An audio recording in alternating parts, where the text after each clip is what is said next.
Hello friends, welcome to my channel. जैसा कि आप सब जानते हैं, हमने एसटेट क्विक रिवीजन सीरीज़ स्टार्ट की है। तो सबसे पहले हमने डीबीएमएस के जो इम्पोर्टेंट टॉपिक्स थे वो सब कवर किए। आज हम कंप्यूटर फंडामेंटल्स स्टार्ट करते हैं। तो इसमें जो जो इम्पोर्टेंट टॉपिक्स बनते हैं, जहाँ जहाँ से क्वेश्चंस पूछे जाते हैं, वो टॉपिक्स हम यहाँ पे कवर करेंगे। तो आज का टॉपिक है जनरेशन ऑफ कंप्यूटर। ठीक है, मोस्ट इम्पॉर्टेंट टॉपिक है, अक्सर क्वेश्चन इसमें से आते हैं। ठीक है, तो यहाँ पे देखिए 5 जनरेशन है हमारे कंप्यूटर की, first, second, third, fourth and fifth. इन सभी को मैंने विद कैरेक्टरिस्टिक्स यहाँ पे एक्सप्लेन किया गया है। तो हम पहले फर्स्ट जनरेशन की बात करते हैं। फर्स्ट जनरेशन का जो टाइम ड्यूरेशन था वो था 1942-56।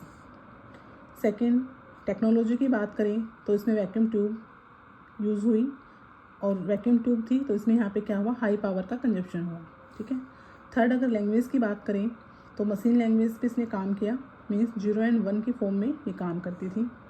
फोर्थ जो कैरेक्टरिस्टिक्स है वो है लार्ज इन साइज़ में बड़े थे। फिफ्थ, स्लो प्रोसेसिंग थी, क्योंकि मशीन लैंग्वेज पे बात हो रही है तो यहाँ पे प्रोसेसिंग क्या हो गई, स्लो हो गई। ठीक है। प्रोग्रामिंग डिफ़िकल्ट हो गई। ठीक है, और इसके कुछ एग्जांपल्स हैं यहाँ पे, इनैक, एडवैक, एडसेक और यूनिवैक। ये हमारे फर्स्ट जनरेशन के क्या हैं, एग्जांपल्स हैं। यहाँ पे इनकी फुल फॉर्म है। ठीक है, अक्सर क्वेश्चंस फुल फॉर्म से भी आ जाते हैं कि इनकी क्या क्या फुल फॉर्म बताओ। ठीक है, इनको एक्सटेंड करो। तो इनैक की फुल फॉर्म है electronic numerical integrator and computer. ठीक है। एडवैक है electronic discrete variable automatic computer. EDSAC electronic delay storage automatic computer. And UNIVAC है यूनिवर्सल ऑटोमेटिक कंप्यूटर। तो ये हमने क्या पढ़ी, फर्स्ट जनरेशन के कुछ एग्जांपल्स और उनके कुछ कैरेक्टरिस्टिक्स। ठीक है, अब हम बात करते हैं सेकंड जनरेशन की। सेकंड जनरेशन का जो टाइम ड्यूरेशन था वो था हमारा 1956 से 63 का। ठीक है, इसमें जो टेक्नोलॉजी की बात करें तो इसमें ट्रांजिस्टर यूज़ हुए, और ट्रांजिस्टर में क्या हो गया, हीट कम हुई, मतलब पावर का कंजप्शन जो है as compare to vacuum tube कम हो गया। ठीक है। लैंग्वेज की बात करें तो यहाँ पे असेंबली लैंग्वेज पे वर्क हुआ, और ये क्या हुए, ये साइज़ में बड़े थे फर्स्ट जनरेशन, ये थोड़े से उससे छोटे हो गए। ठीक है, small as compare to first generation. First generation से साइज़ जो है इनका थोड़ा स्मॉल हो गया। अगर प्रोसेसिंग की बात करें तो ये फास्ट हो गए as compare to first generation. ठीक है, अब यहाँ पे क्या हुआ, फिफ्थ, अगर प्रोग्रामिंग की बात करें तो यहाँ पे हमारा फर्स्ट ओएस जो है डेवलप्ड हो गया था इस जनरेशन में। ठीक है, क्वेश्चन आ सकता है पेपर में कि हमारा जो फर्स्ट ऑपरेटिंग सिस्टम था वो कौन सी जनरेशन में डेवलप हुआ था, वो हमारे सेकंड जनरेशन में हुआ था। ठीक है, अब यहाँ पे कुछ एग्जांपल्स हैं सेकंड जनरेशन के। IBM 1620, 7094। ठीक है, CDC यहाँ पे यूनिवैक फर्स्ट आया था, यहाँ पे हमारा यूनिवैक 1108 आ गया। ठीक है, तो ये हमारी सेकंड जनरेशन की कैरेक्टरिस्टिक्स हुई। अब बात करते हैं थर्ड जनरेशन की। थर्ड जनरेशन का जो टाइम पीरियड था वो हमारा 1964 से 71 तक था।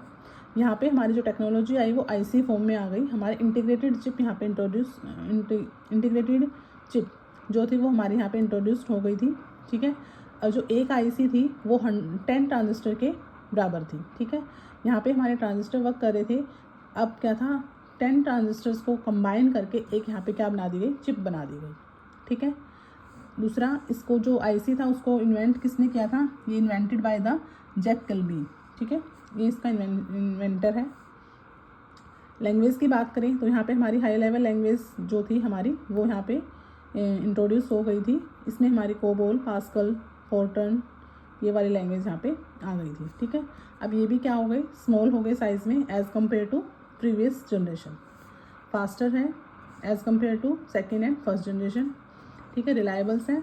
और यहाँ पे क्या हो गए, कुछ हमारे यहाँ पे एग्जांपल्स यहाँ पे गिवन है। IBM 6360 सीरीज जो थी वो हमारी कौन सी जनरेशन का पार्ट है, थर्ड जनरेशन का। ठीक है, 370 की जो सीरीज़ थी वो भी।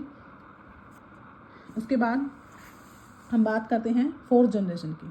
फोर्थ जनरेशन 1972 से लेके हमारा प्रेजेंट लगा लो, या फिर 19 तक लगा लो आप, 90 तक।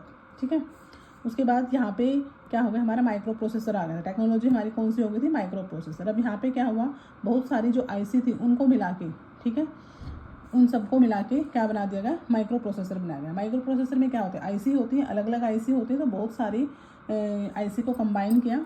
यहाँ पे एक IC आई, फोर्थ में क्या हुआ, मल्टीपल आईसी को कंबाइन करके माइक्रो प्रोसेसर बना दिया गया। ठीक है, अब यहाँ पे हाई लेवल लैंग्वेज आई, तो यहाँ पे हमारी C++ जो ये लैंग्वेज थी वो इंट्रोड्यूस हो गई थी। ठीक है, क्योंकि 1972 में ही हमारी C इंट्रोड्यूस हुई थी। ठीक है, उसके बाद ये भी क्या है, फास्टेस्ट है as compare to previous, high reliable है ये भी। और यहाँ पे हमारा क्या हो गया था, 4th जनरेशन में हमारी हार्ड डिस्क इन्वेंट हो गई थी। ठीक है, उसके बाद ये हमारे कुछ 4th जनरेशन के एग्जांपल्स हैं, स्टार थाउजेंड्स, ठीक है, क्रे XMP, DEC 10, PDP, ठीक है, क्रे 1। तो ये हमारे क्या हैं, 4th जनरेशन के एग्जांपल्स हैं। अब बात करते हैं 5th जनरेशन की। 5th जनरेशन में भी हमारी आगे जो हमारी अभी जो चल रही है करंट में, वो हमारी क्या 5th जनरेशन ही है। हमारा AI पे हम AI टेक्नोलॉजी को हम यूज़ कर रहे हैं यहाँ पे। ठीक है, दूसरा यहाँ पे क्या हुआ, पैरेलल प्रोसेसिंग स्टार्ट हो गई है हमारी। ठीक है, जावा, पाइथन्स वगैरह ये सारी लैंग्वेज यहाँ पे इंट्रोड्यूस हो गई। ये हमारे क्या है, फास्ट है। ठीक है, फास्टेस्ट हम बोल सकते हैं इनको। ठीक है, और यहाँ पे हमारी कौन सी टेक्नोलॉजी होगी, अल्ट्रा लार्ज। ठीक है, ultra large scale integrated chip यहाँ पे आ गई। ठीक है, यहाँ पे हमारी सिंपल IC आई, यहाँ पे हमारी VLSI आई, और यहाँ पे हमारी ULSI आई, ultra large scale integrated chip. ठीक है, यहाँ पे इनके कुछ एग्जांपल्स हैं। तो ये हमारा क्या है, जनरेशन ऑफ कंप्यूटर्स का टॉपिक है। अक्सर क्वेश्चन इसमें से आते हैं।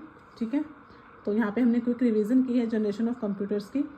आई होप आपको क्लियर हुआ होगा। मिलते हैं एक नए टॉपिक के साथ, तब तक के लिए बाय बाय।